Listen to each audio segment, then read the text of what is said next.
am Louise's grandfather. I'm Louise's ex-boyfriend, friend, still. I'm Louise's mum. Little sister. Louise is my sister. Louise is my close friend, but she's also like family because we're like sisters.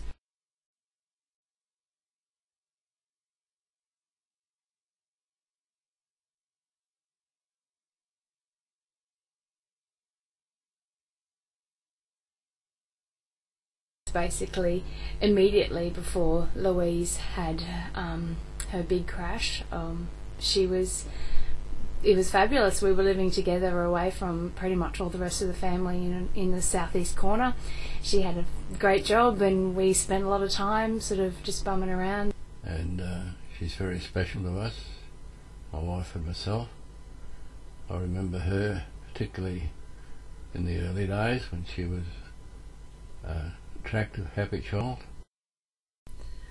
Louise is always a really happy, giving person, always wanting to be involved with people who were not as well off as her, particularly young people.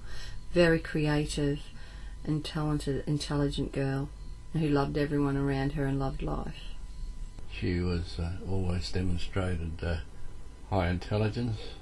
She also showed a great love of nature, animals, plants, birds, etc. like that.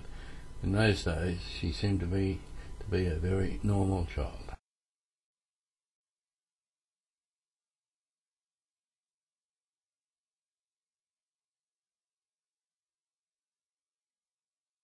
I didn't see much of Louise before her breakdown, but the impressions that I got of her was that she was a very strong lady who had it all together.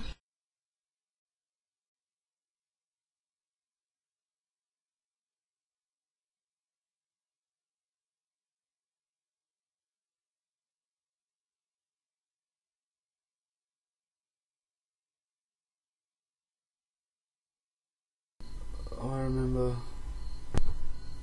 just sort of everyday stuff when you're growing up and you're kids and you're having fun. And yeah, she was and still is a beautiful person, and yeah, I don't know.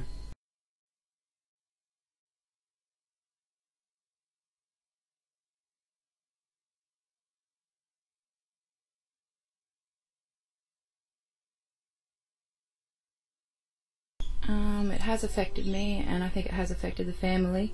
It upsets me a lot sometimes, because sometimes when the illness does affect Louise and she's down, I think she's in a bad mood with me, but I know that she's not, and it's hard to distinguish that she's not in a bad mood with me or someone else, because it seems like she is, but it's just the illness, and I've come to understand that, but it's taken me a fair while. Since her illness, Louise is like a broken spirit and a broken body.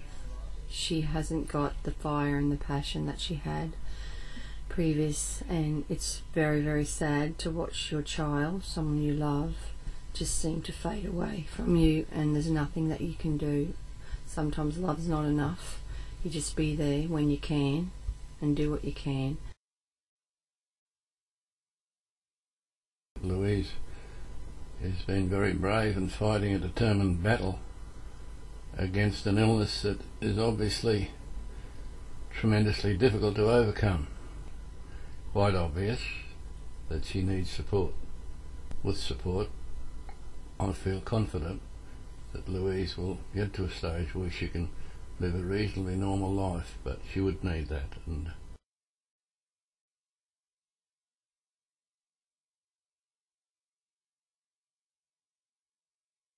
because I've been sick for a couple of years, and it sort of went, the timing of my sickness was much like the timing of Louise's, so my tolerance for Louise's illness wasn't very high at all, and it made me really highly strung to see her that stressed out all the time. And I mean, I'd see it and just think, I don't know what the big deal is, what you're trying to cope with, because I guess it was all happening in her head. I couldn't see anything around her that was different from the way that she used to live beforehand.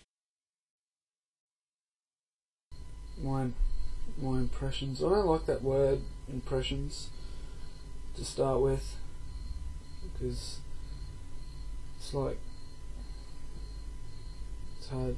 I don't know if you get impressions of your family, you know what I mean? You already know who they are and what they're like, so you don't really, I'm not sure if I get an impression, but I've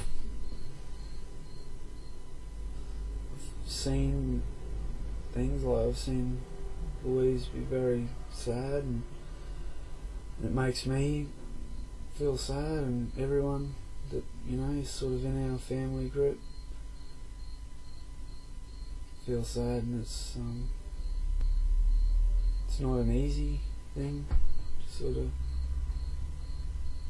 to deal with. I was with Louise in Brisbane when she got her worst, and we went in and out of different hospitals. She was exhausted. She was a ghost, and she wanted me to let her go, and I told her she couldn't go, and I was selfish, and I said she had to stay even if it was just for me, and she stayed, and she's fought, and she still fights, and I love her for that.